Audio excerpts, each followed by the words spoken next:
읽어드립니다. 하나님 말씀은 요한복음 10장 31절에서 42절까지 말씀을 교독합니다. 유대인들이 다시 돌을 들어 치려 하거늘 예수께서 대답하시되 내가 아버지로 말미암아 여러 가지 선한 일로 너희에게 보였거늘 그 중에 어떤 일로 나를 돌로 치려 하느냐. 유대인들이 대답하되 선한 일로 말미암아 우리가 너를 돌로 치려는 것이 아니라 신성모독으로 인함이니 내가 사람이 되어 자칭 하나님이라 함이로라. 예수께서 이르시되 너희 율법에 기록된 바 내가 너희를 신이라 하였노라 하지 아니하였느냐. 성경은 폐하지 못하나니 하나님의 말씀은 받은 사람들을 신이라 하셨거든. 하물며 아버지께서 거룩하게 하사 세상에 보내신 자가 나는 하나님의 아들이라 하는 것으로 너희가 어찌 신성모독이라 하느냐. 만일 내가 내 아버지의 일을 행하지 아니하거든 나를 믿지 말려니와 내가 행하거든 나를 믿지 아니할지라도 그 일은 믿으라. 그러면 너희가 아버지께서 내 안에 계시고 내가 아버지 안에 있음을 깨달아 알리라 하시니 그들이 다시 예수를 잡고자 하였으나 그 손에서 벗어나 가가시니라. 다시 요단강 저편 요한이 처음으로 세례 베풀던 곳에 가사 거기 거하시니 많은 사람이 왔다가 말하되 요한은 아무 표적도 행하지 아니하였으나 요한이 이 사람을 가리켜 말한 것은 다 참이더라 하더라. 그리하여 거기서 많은 사람이 예수를 믿으니라. 아멘. 말씀 속에 삶의 능력이 숨겨져 있습니다. 라는 제목을 가지고 오늘 아침 말씀 묵상하겠습니다. 예수님이 한 2, 3일에 걸쳐서 말씀하시는 것이 결론을 내린다면 예수님이 곧 하나님이시다라고 하는 것을 말씀하시는 거죠. 선한 목자라고 말씀을 하시면서 양과의 관계를 통해서 계속 말씀을 하셨는데 이 선한 목자와 양의 관계를 연결시키는 것이 무엇이냐면 바로 말씀이라는 것이죠. 유대인들은 그런데 이 말씀을 깨닫지 못하고 예수님이 하시는 말씀에 대해서 오히려 신성모독이라고 생각을 하면서 예수님을 돌로 치려고 하는 모습을 우리가 보게 됩니다. 왜 저들이 예수님을 돌로 치려고 했을까? 단순합니다. 율법은 알아도 말씀은 깨닫지 못하기 때문에 돌로 치려 했다는 거예요. 율법이나 말씀이나 근본적으로 보게 되면 비슷한 거 아니겠습니까? 이렇게 얘기하지만 구약은 율법을 대표하는 것이고 신약은 예수님의 말씀을 통한 사랑을 이야기하는 거죠.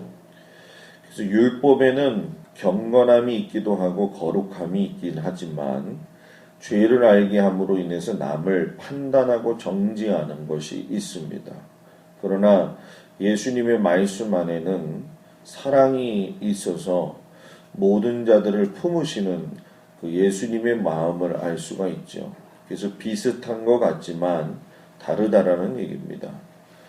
이 말씀에는 생명이 있기 때문에 어떤 의미에서 본다고 한다면 율법이 이야기하고 있는 것과는 다른 부분이 너무나 많은 것이 사실이에요.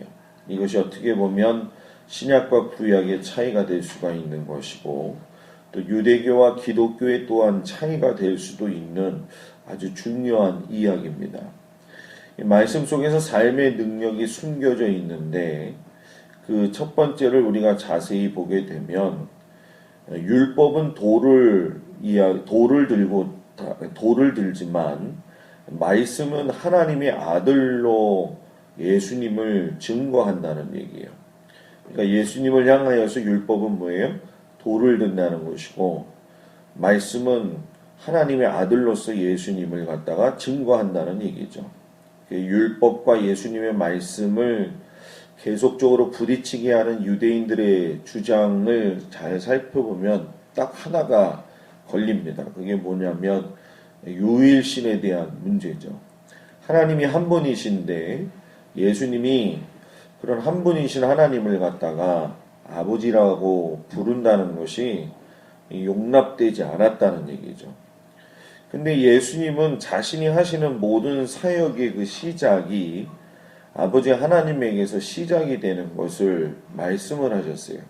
그래서 우리가 잘 알다시피 나는 선한 목자다. 나는 양의 문이다. 나는 길이다. 나는 빛이다. 나는 진리다. 나는 생명이다. 이렇게 말씀을 하셨죠. 그런데 그 말 자체가 유대인들에게는 하나님에게 대적하는, 하나님의 유일신 사상을 대적하는 그러한 모습으로 보고 하나님의 이름과 명예를 훼손시켰다고 생각을 하고 손에 돌을 들은 것이죠. 여러분, 예수님은 하나님의 아들이십니다. 왜냐하면 하나님의 아들이 아니면 하나님을 아버지라고 부를 수가 없다라는 거예요. 그리고 하나님께서 주신 사명을 말씀하시면서 자신을 갖다가 선한 목자라고 이야기할 수 없다는 거죠. 자신은 하나님의 아들이기 때문에 하나님 안에 있고 또 하나님 안에 있을 때에 완전하다는 것을 예수님이 말씀하셨다는 거예요. 율법은 이것이 이해가 되지 않았고 말씀의 능력이 미치지 않아서 돌로 예수님을 대하지만 말씀은 하나님의 아들로서 예수님을 증거하는 거죠.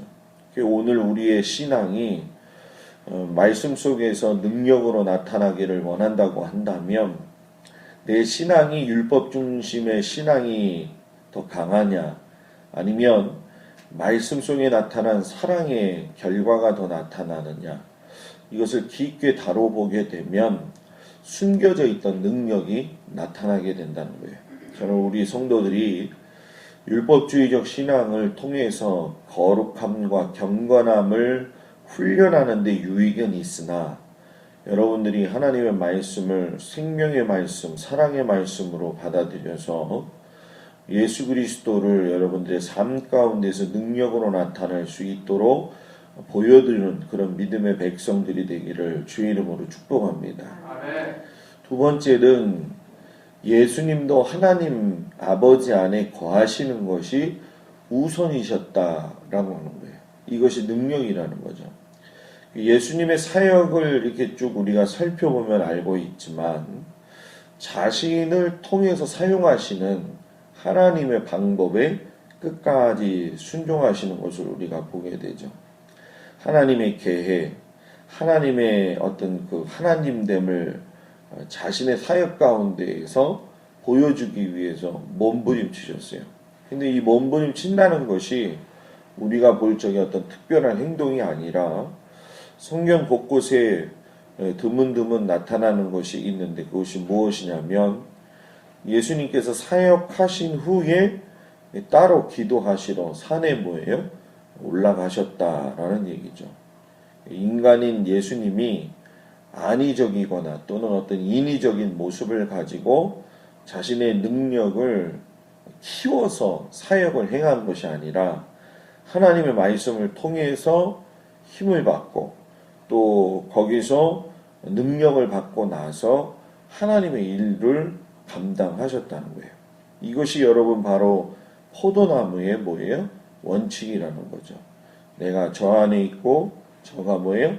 내 안에 있고 말씀이 내 안에 있고 내 안에 말씀이 있고 이것이 이루어지게 됨으로 인해서 여러분 뭐예요?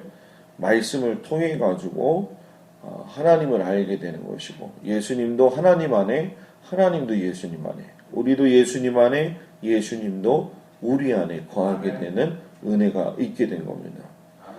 예수님도 하물며 이렇게 하나님 안에 계시는 것을 인생의 최고의 관심사고 중심으로 가지셨다고 한다면은 이 삶을 우리가 추구하지 아니하고 예수님 안에 거하지 않고 산다고 한다면 우리는 예수님 안에 있는 사람이 아니라 예수님 뭐예요? 밖에 있는 자들이 된다는 거죠. 우리가 바로 외인이 되는 것이고 들어도 깨닫지 못하는 인생이 되어진다는 거예요. 우리가 말씀 속에는 삶의 능력이 숨겨져 있습니다.